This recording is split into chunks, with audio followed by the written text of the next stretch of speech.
studio where there was very little colour.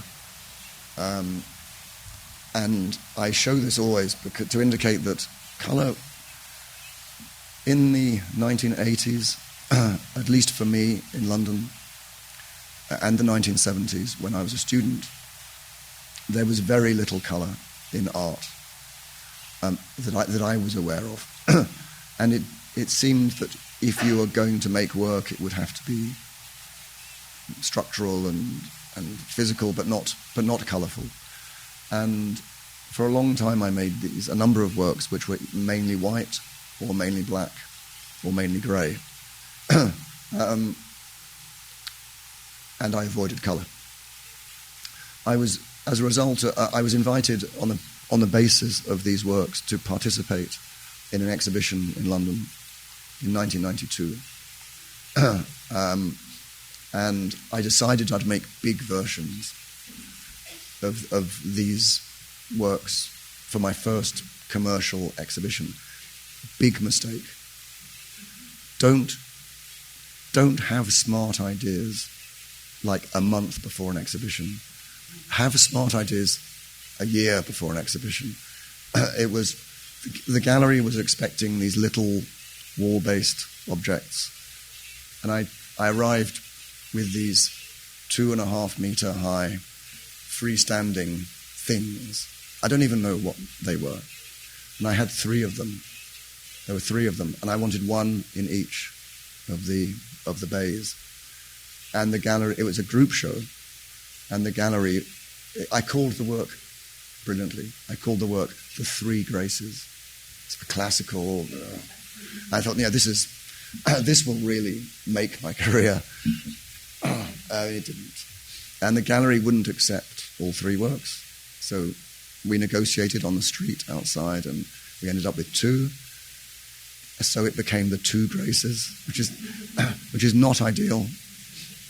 And I was aware that I'd made a mistake. But you learn slowly. But the point,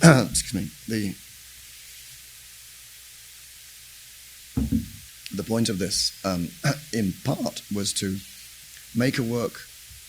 I'd never made a freestanding work before. Also a mistake. But I wanted to make a freestanding sculpture that looked totally different from different aspects. So from the front and the street, you would see this clean white pattern. But as you went in the gallery, and the entrance to the gallery was down the side, so you kind of came in the back. When you came into the gallery, you just saw, as it were, it was like a stage set, like a prop. And this idea of front and back was very unformed in my mind at the time, but it struck me that it was something about the experience of the city is more like you see facades and supports rather than things sort of in the round like a Henry Moore sculpture. It felt to me like it was like a billboard, like those beautiful billboards you once had in Sao Paulo on the tops of buildings. And the front was all about an invitation to buy something, and the back was just bits of steel. I've always found that emblem of the city to be very, very beautiful and very inspiring. So, anyway, The Two Graces came back to my studio. The gallery never spoke to me again. I know. And they were right. They were terrible works. But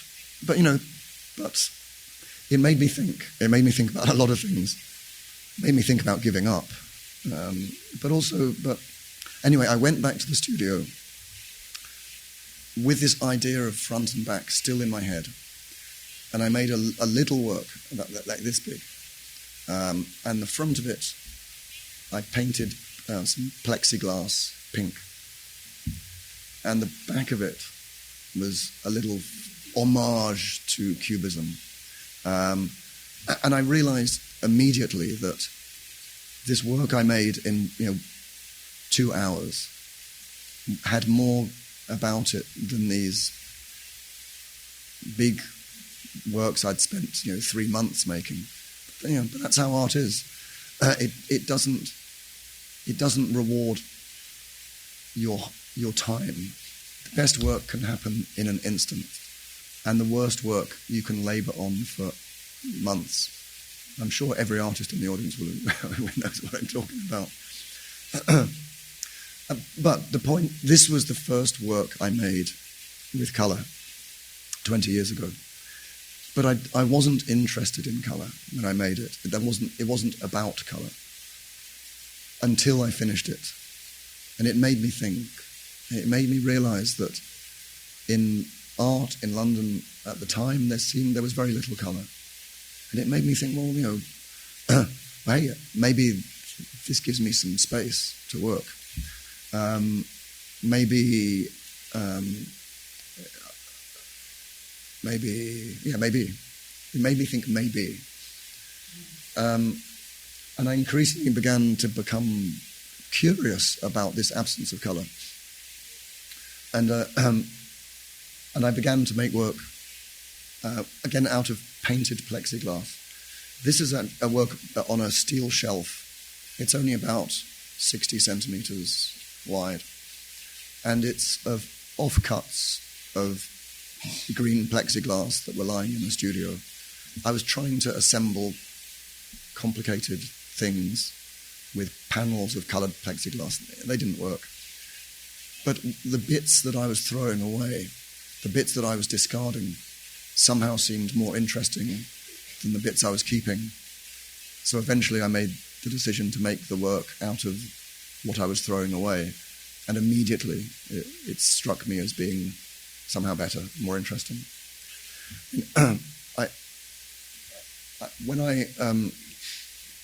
I exhibited with this gallery, the Two Graces, there was a party afterwards, after the vernissage, at the collector's or the dealer's house, and it was a very strange experience because it was a big house, a big Victorian house. But the interior had been entirely cleaned out and erased. There's no residue of the 19th century interior. Everything was entirely white. All the walls, all the floor, even the windows had frosted glass to diminish the colour from the street. So everything was white. All the furniture was black. And every single work of art was grey. And this is honestly true. I'm not fantasizing about this. And it kind of terrified me. And it really made me think, what is this about? And why do some people, particularly in the very sophisticated part of the culture of art in England and maybe in Europe and the United States, why do they feel a need to exclude colour? What is wrong with colour? And because they didn't like my work, I thought maybe I can use bright colour as a kind of revenge on these people. It's a very, very juvenile response. So I began to look for ways simply of making works where they weren't just coloured objects, but they were works that were colour before they were anything else, if that makes sense. Works which were about colour, that the colour was the subject of the work, rather than a sub-clause, if you like, of the work. And I felt that these shelves were the first works I made that began to get somewhere near what I was trying to think about. And some I do in multicolours. Maybe a lot of my work is in the between 2 dimensions and 3 dimensions. It's really dependent on painting. I studied painting, as everyone did. I learn most of the work that informs me is painting, perhaps. But I don't, until very recently, I never made paintings. So,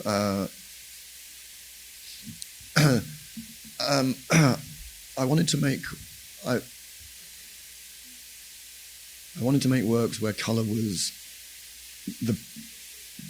clearly the subject of the work, that what supported the colour was clearly just a support, and that the colours could be mobile. I mean metaphorically mobile. The more I began to think about colour and to work with it, the more it struck me that it is extraordinarily complex. Every colour theory fails. Every attempt to organise a grammar of colour or a hierarchy of colours, it seems to me, is pointless. And I wanted to somehow make works where the colour was somehow embodied that sense of the impossibility of controlling colour. And I found these old trolleys. I originally got one in the studio because I thought I could move the Three Graces on this trolley, because all big sculpture studios have trolleys, and they move things around in a muscular way. In the end, I threw away the sculpture and I kept the trolley, and so this work could be rearranged. And I felt maybe for the first time that I'd made a work that I felt it wasn't like anyone else's. They're kind of monochromes on wheels. And as far as I could think, no one had made a monochrome painting and put it on wheels. I'm probably wrong, so this is, and I think it's a combination of the monochrome and the ready-made, the Duchampian ready-made, and the monochromatic painting, which is to say, the painting which has no variation of colour or tone or surface. For me, the monochrome remains a challenge for artists. And there's at least 2 artists in this room who've worked with monochromes. Because anyone can make a monochrome. If you paint a door, you've made a monochrome. The difficulty is to make a monochrome which isn't just the same as every other monochrome. So the challenge is to make one which is somehow different.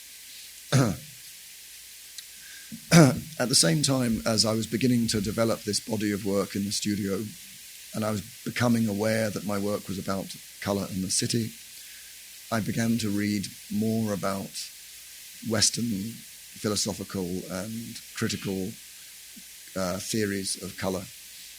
And I became aware of a very strong resistance to colour in some philosophical thinking. I became increasingly aware of a pattern to this rejection of colour in Western culture and philosophy. And the argument I often found was that, expressed in very different ways, from Aristotle through to conceptual art even, there's a sense that colour is somehow not philosophical, not rational, not linguistic, not masculine.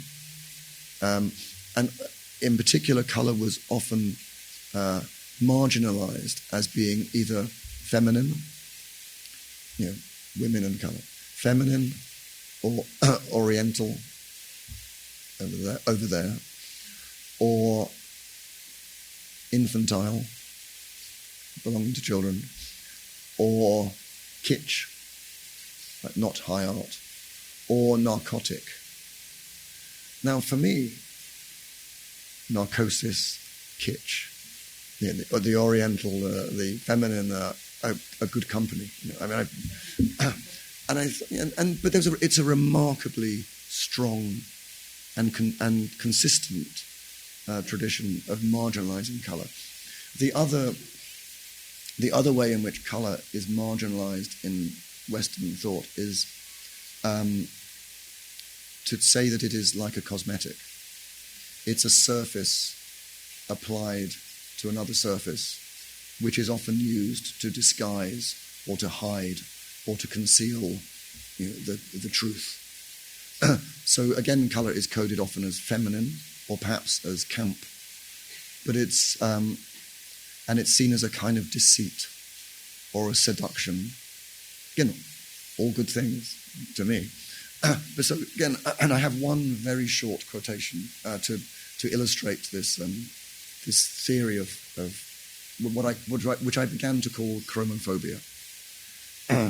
And this particular quotation is from the mid-19th century, and it's from a French art historian, a writer called Charles Blanc, Charles White. It happened. And it's very short.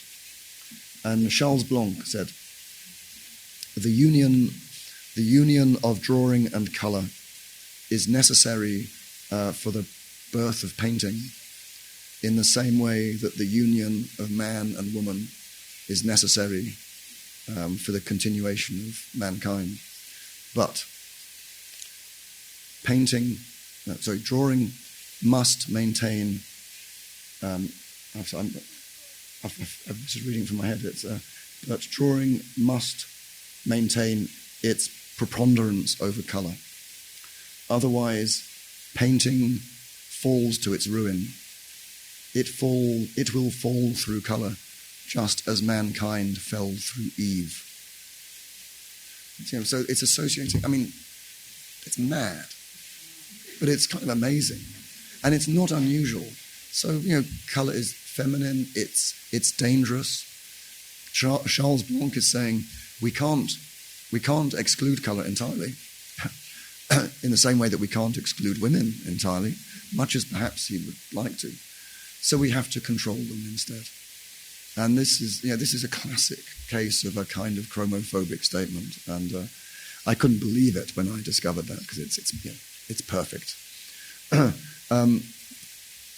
Anyway, so I was beginning to read this, and the more I read this stuff, and the more I began to perceive this pattern of hostility to colour, of course, the more it made sense to work with it, and also look for examples of which there are also many, of the love of colour, of course. So there are many. You can, for every Charles Blanc, there's Baudelaire. And we remember Baudelaire. We don't remember Charles Blanc, maybe. Or there's Wittgenstein, or there's Walter Benjamin, or Julia Kristeva. All these people have written brilliantly and beautifully about colour. And there's Matisse, and there's Elia Oiticica, and there's a great other tradition of the celebration of colour. And I think often colour is celebrated for exactly the same reasons as it is hated. It exposes us to the limits of our understanding. It exposes us to the limits of language. And in a way, it exposes us to our own prejudices. So this is, great. For me, very rich and important stuff. People say to me, what is the best essay on colour? And my answer is always The Wizard of Oz. The Wizard of Oz is one of the... You've seen The Wizard of Oz, right? It's a great... Yeah? Good. It contains almost everything you need to know about the relationship between colour and black and white. So... And the more I realised, my subject was colour and the city, the more I also realised I needed to look at this most prominent form of colour in the city, which is illuminated colour. And these, at the back, these boxes they're salvaged advertisements, street signs, and such like, which I've just put in new colours. And the dollies are arranged in a different way. And this was the work I made for the São Paulo Bienal in 1994. And if there was one building in the entire world where I want to show a 15-metre tall tower of lights it was obviously Oscar Niemeyer's Biennale building, and it just happened to fit. So this for me was my first encounter with working directly in Brazil, and as I said at the beginning, it's been a continuous source of delight and learning for me ever since.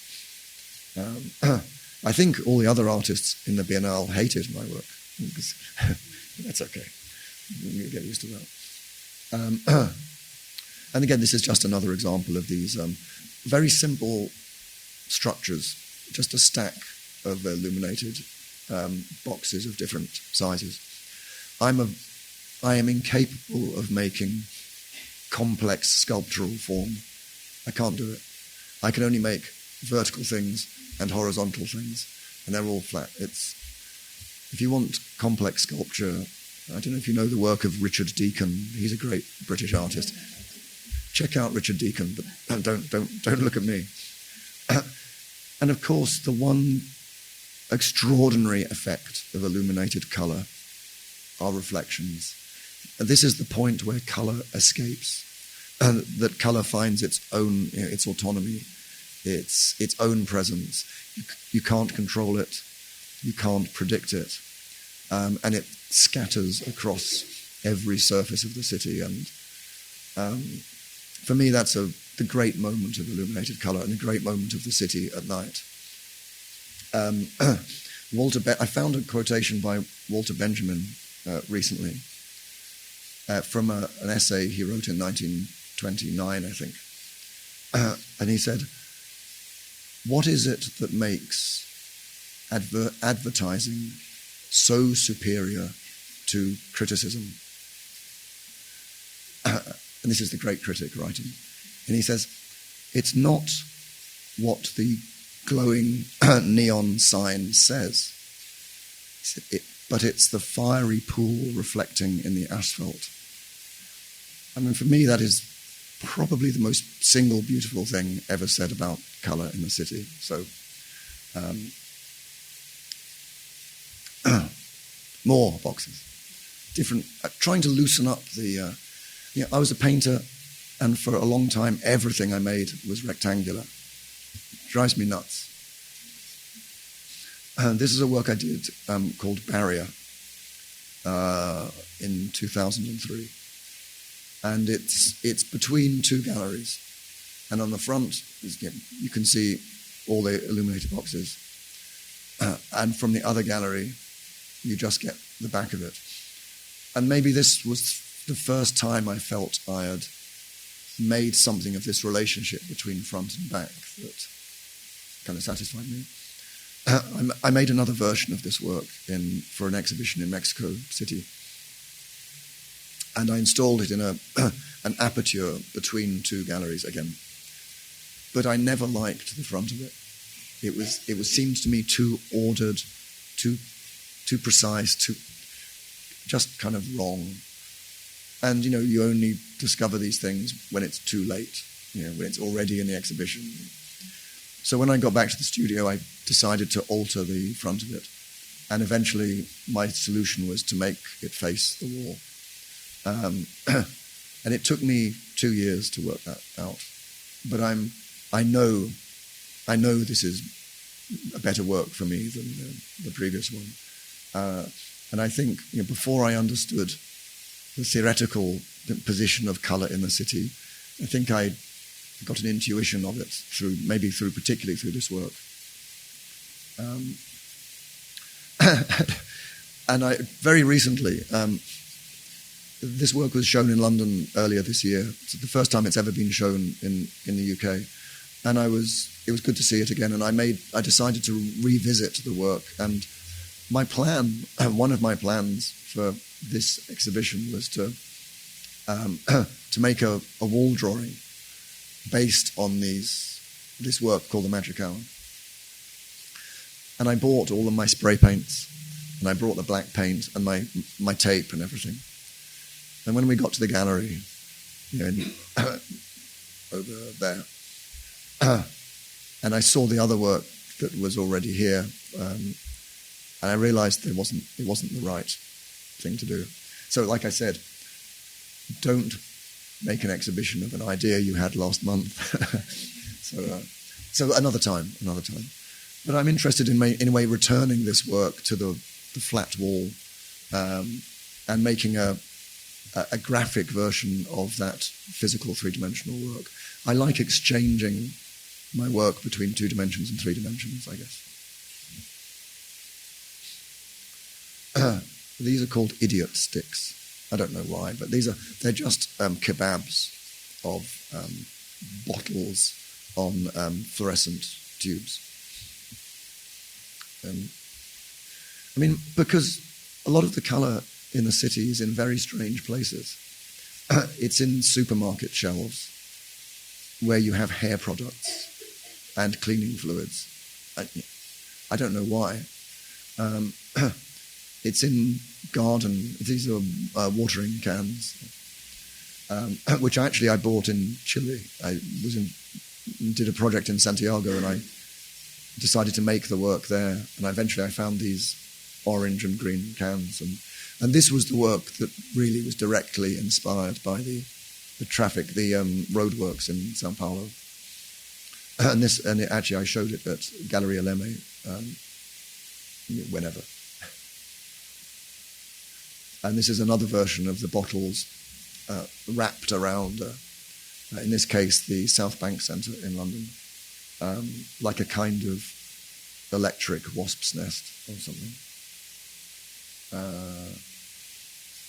These are the dollies which are, I don't know if you get this in Brazil, but in England and in the States, young men put lights under their cars. I think they believe that it will attract women. In my experience, it doesn't. But it's a fascinating part of a kind of subculture of pimping your car. I don't know what the translation of pimping is. So I decided to pimp my trolleys. And in a way to reverse the figure ground, to reverse the colour and the object. And again, to use work where the source of the colour is hidden. And then I was invited to do a project for the festival hall in London, a beautiful modernist building. I was invited to do their Christmas lights. But at the time it was being refurbished and it was a building site. So I decided to illuminate the building site rather than the building. So these are... they're a reference to the Brazilian concreto group. It's just the concreto mixer. Yeah. And then it was all installed back in the building site.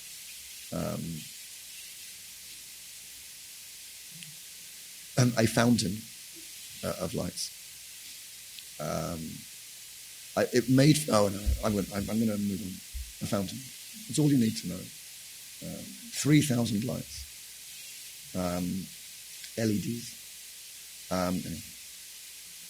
But not all my work is illuminated.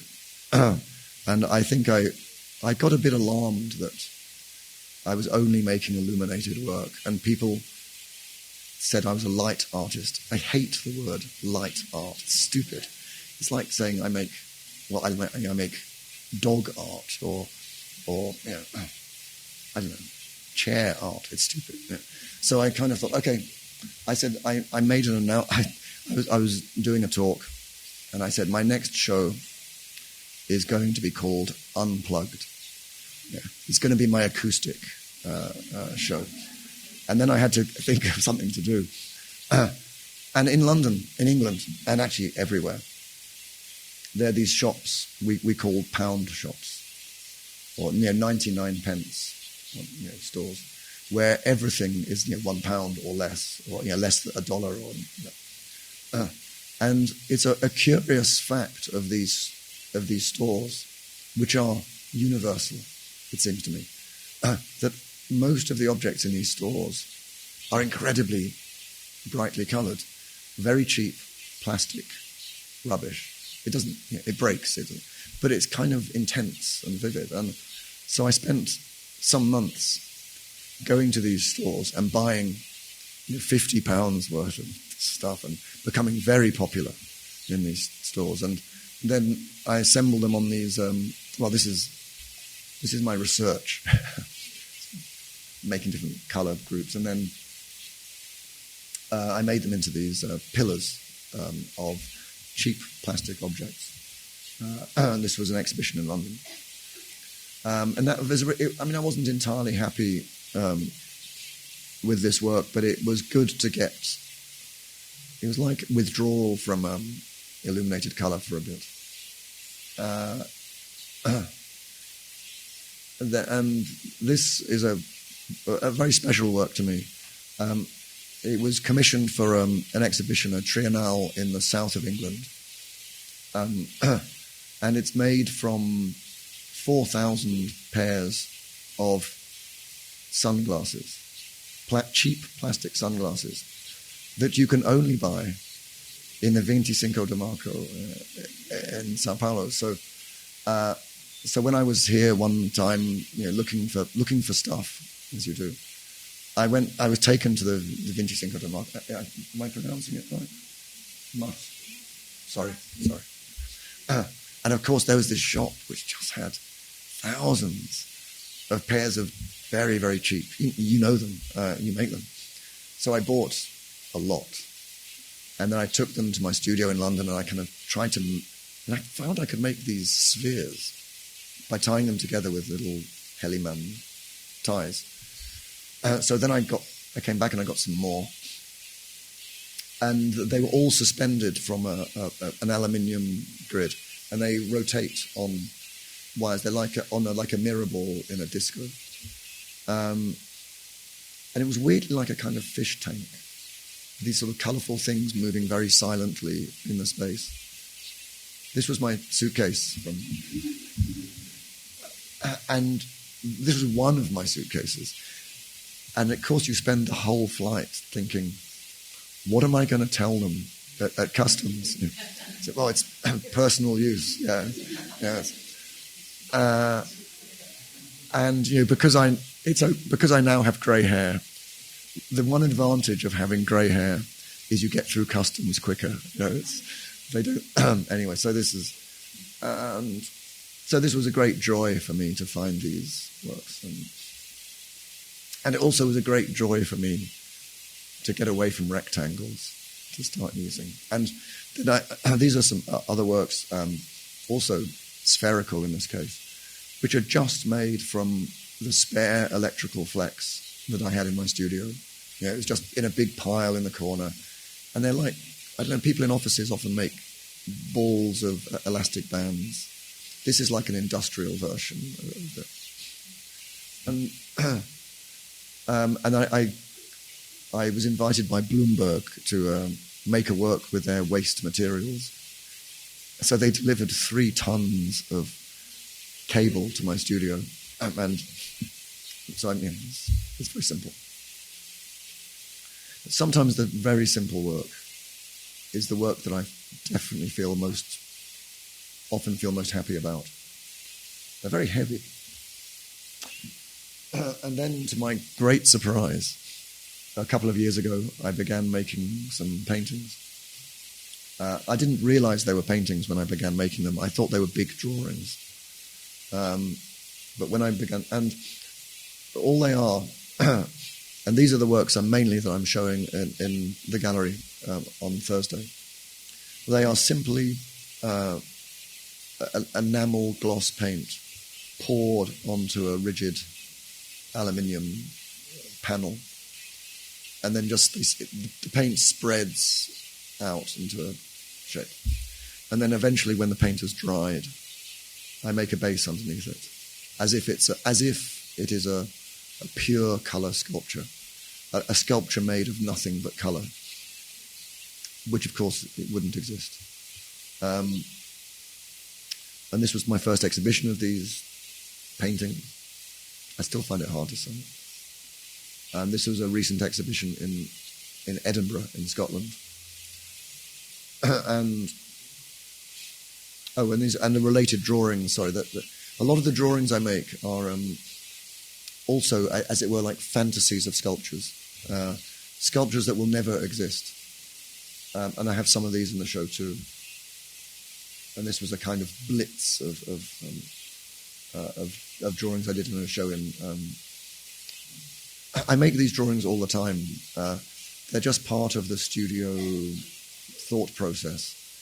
A lot of them are very, quite quick to make. I've been making them for 15 or more years now, and I just tend to install them with no chronology, just to point at these, I don't know, a series of possibilities that I will never fulfill. And this is one of the bigger, I call them blob paintings, because that's kind of what they are. And this one is it's quite a big one. It's about 2 meters tall. And this is the detail in this. The paint crinkles, and it becomes very physical. But I have no control over this process.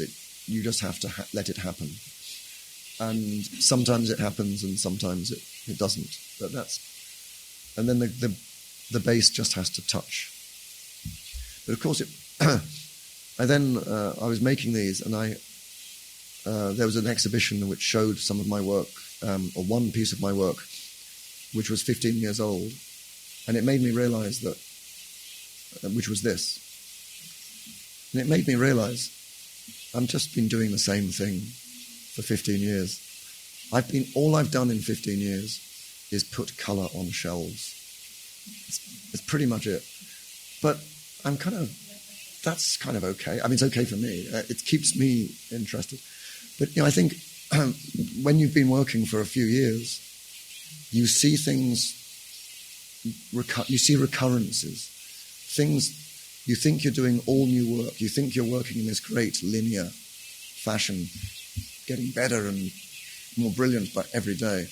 But actually, you're working in a spiral, not in a circle, but you work in a pattern which is more like a spiral. The two bits of you don't join up, but there's always a reminder or an echo of the earlier work in the more recent work. And you don't control that. And you don't know about it in advance. It's one of the pleasures of working in a studio is to observe these things happening that you don't control or understand. And I'm going to stop in 1 minute. But I should briefly show a series of photographs, because they're also in the exhibition. And these photographs are a project I've been doing since 1997. And they're found monochromes, and which is, anyway, descriptive. In 97, I began to look in the street for monochromes.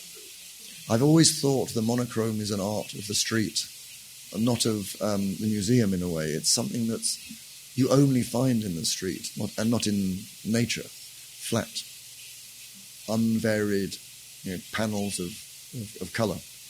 And I began to search for them, and I began to find them. So every time I found one, I photographed it. My aim originally was just to find maybe 4 or 5. And I did. But then I found another one. So I had 6, and then I said, what do you do?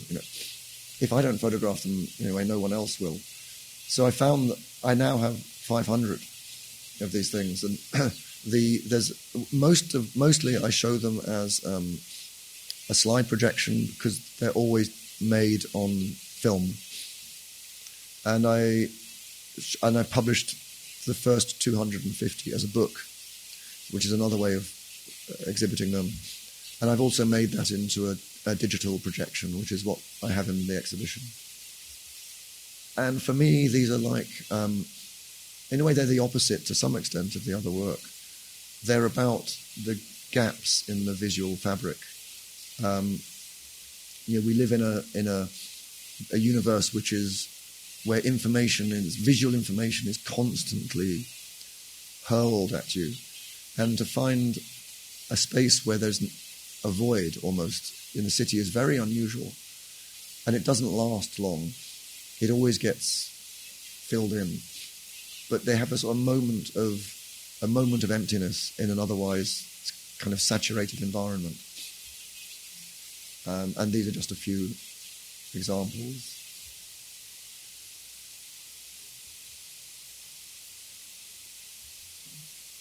America, always bigger. Chile. This one's in Chile. I have several from Sao Paulo and a couple from Rio. So in a way, it's a map of everywhere I've been in the last, 16, 17 years now. And I'm now going to stop. Thank you.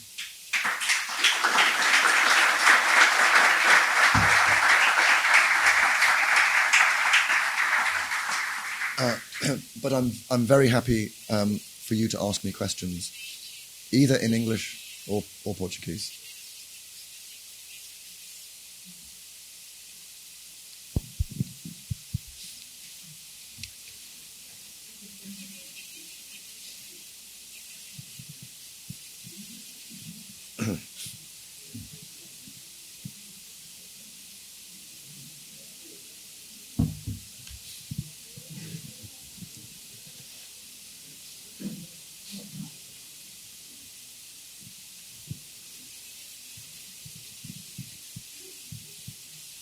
Alternatively.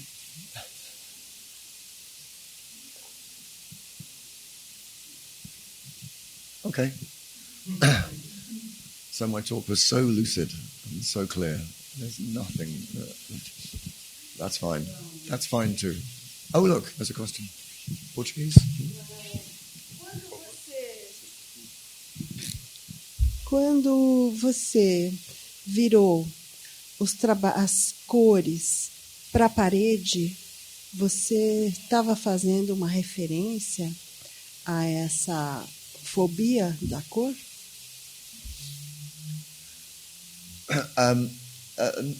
It's a good question, but no, not directly. It was really trying to deal with a very practical problem of the studio, which is that I hated the front of this work, and not because it was too colourful, but because of the organisation of the colours. It bothered me.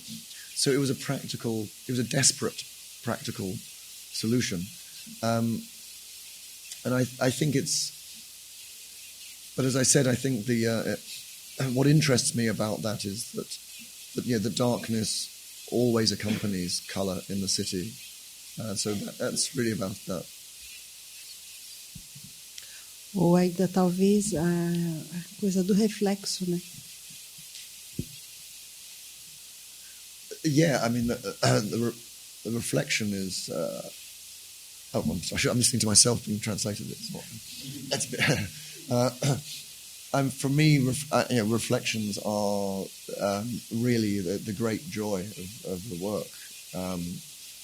And in a way, every city is made of reflections. We see more reflected colour in glass and steel and aluminium than we see colour directly, I think. And reflected colour is always in movement. It's as you move, the colour changes. If you move a millimetre, the colours change. And there's a beautiful phrase by Baudelaire. He said, what is modernity? And he said, modernity is the ephemeral, the fugitive, and the contingent. And he obviously said more than that.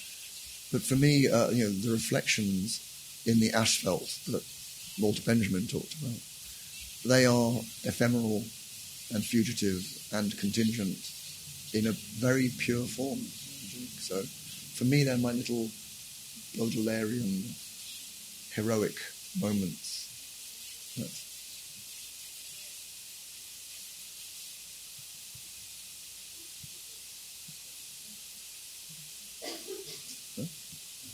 Yes. Okay. Oh, you need the microphone.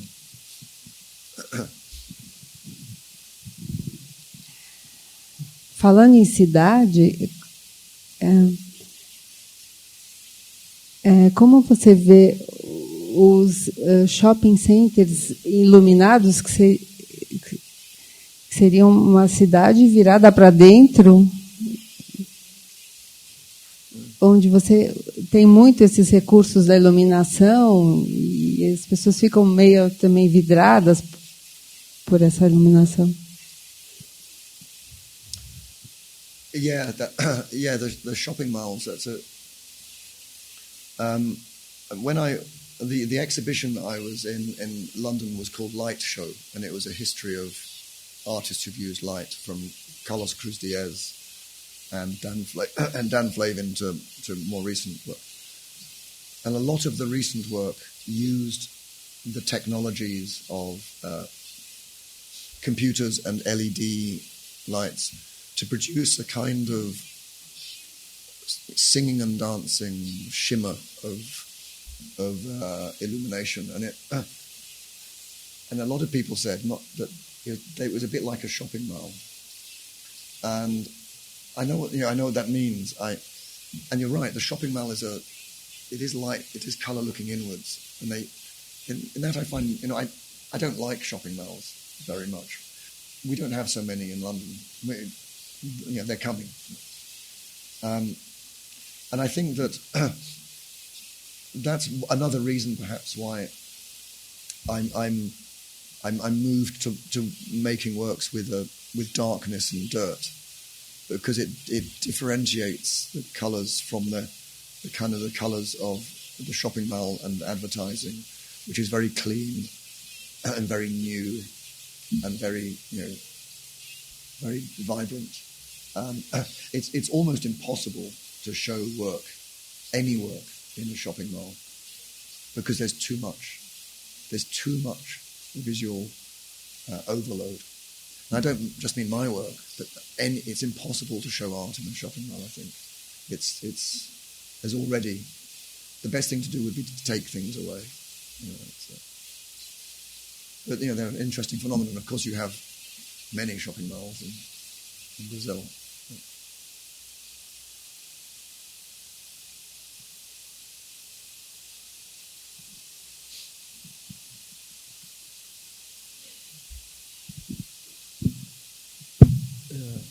David, no seu livro Cromofobia, que foi traduzido em português, se eu me lembro, a uma certa altura, acho que falando da pintura do Frank Stella e de certas obras dos minimalistas, do Judd Flavin e tal, se me lembro, você fala que, do ponto de vista deles usarem materiais industriais, é uma espécie de consequência ou de uma ação que vem do século XIX, justamente da maneira de Baudelaire, talvez Manet, e depois os impressionistas virarem o seu interesse, seu olhar para o que acontece na cidade, né? E você está lembrado? Não sei se está bem descrito ou bem recordado. Eu queria que você falasse um pouco disso, se possível ligando com o seu trabalho, porque imagino que, se você tenha pensado isso a respeito dos minimalistas, isso deve de alguma maneira refletir no seu próprio trabalho também. Quer dizer, se pode ser considerado uma longa descendência daquele projeto da arte moderna no seu início de virar o seu olhar para a cidade. Yes, I mean, absolutely. I did refer specifically to a statement by Frank Stella, in particular, in Chromophobia, where Frank Stella said,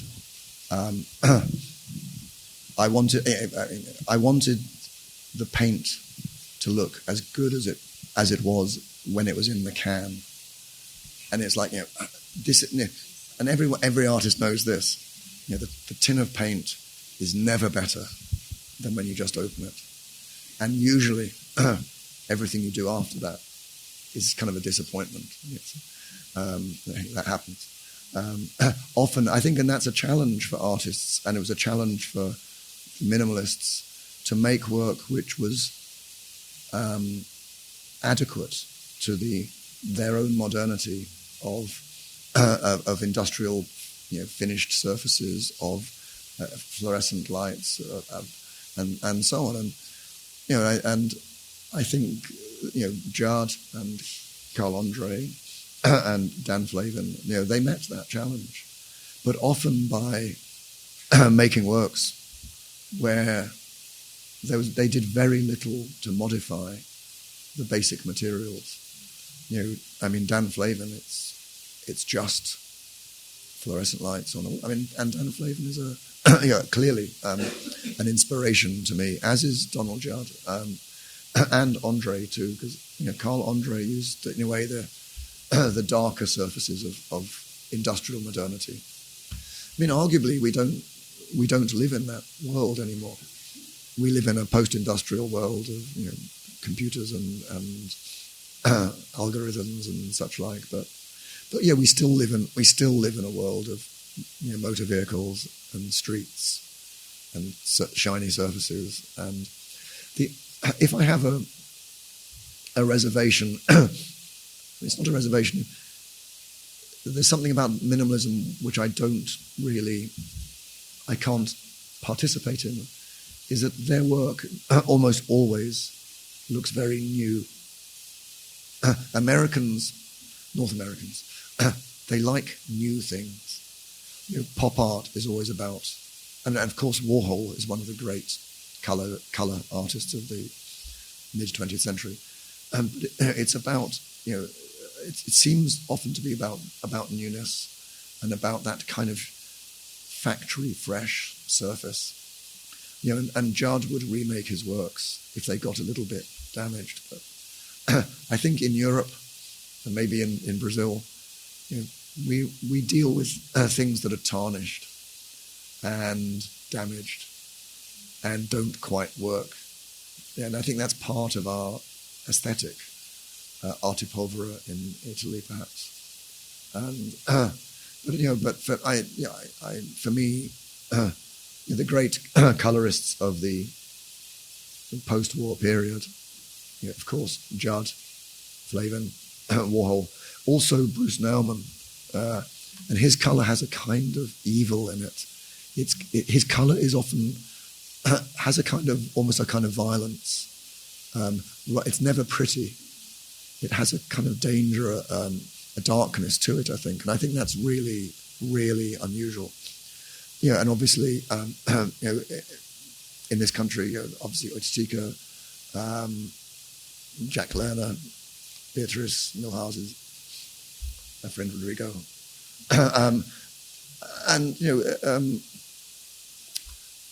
but they tend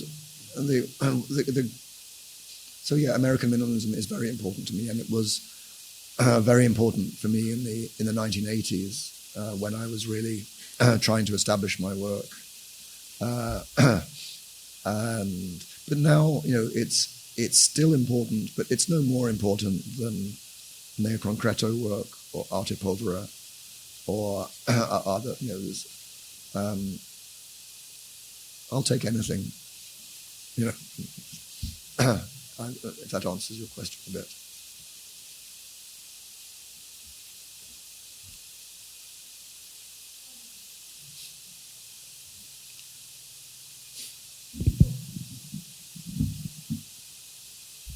I was wondering if you have any thoughts about the. Oh, sorry. Speaking in English, if you have any thoughts about the repression of these feared things for Western high culture, like feminine, the unlettered, the infantile, as you've mentioned, all these things that are associated to chromophobia, and magic. If you've ever thought about the relations these things could possibly have with magical thought, and magical thought being that kind of theoretically overcome dimension of Western high culture, something that is really over. I can honestly say that no, I haven't. I haven't thought that, but I wish I had. I wish that was my idea. I've called a work the Magic Hour. That's as close as I've got. But I am certainly interested in ways of thinking and ways of writing or presenting ideas or thoughts that are, in a way, outside the more formal structures of theory or or academic or philosophical tradition. In many respects, I'm more interested in novels than in theory, in literature. And I think some of the best writing about colour has come through the literary tradition rather than theoretical writing. So, Moby Dick is a great essay on whiteness. In one small chapter, I think Herman Melville says more about white as a colour and as a concept and as a Western fantasy than I've ever read anywhere else. It is truly brilliant and magical in that sense. More recently, I was reading Cormac McCarthy, the novel The Road, a novel published in, I think, 2000 or so, which is an astonishingly bleak narrative of a nuclear winter, of the end of the planet dying. And one of the things that's, for me, quite remarkable is that it's also a description of a world that has lost its colour, literally. And in every page, we were reminded that the world is darkening. The world is only, by then, there's no colour in the world. Colour is just a memory for old people. Children have no concept of colour in this world. And there's one extraordinary passage where McCarthy describes the snow of this nuclear winter. And the snow, when it falls, it is already grey. And for me, that's one of the most terrifying passages in the book. That little phrase by Walter Benjamin, to me, has a magic to it. And I think Benjamin probably was interested in magic. So my answer to your question is no, I haven't thought about magic, but I am certainly, and I always encourage my students to read literature. Read, it's more fun. And there's so much to learn from it. So. I was just asking this because as you found studying color that all these things were associated to its repression or the fear of it. My research is about magical thought. Okay. And about its repression or the discomfort it creates in high culture, specifically Western high culture. And I found that all these things were associated to it also, so on the same degree. It's curious, at least, because it seems that there are things in common between color and magic there. Again, I think that's. I would love to pursue this. I think it's a really interesting observation. I think my throat is telling me now that I should stop. So I kind of just thank you all again for this great pleasure of being here.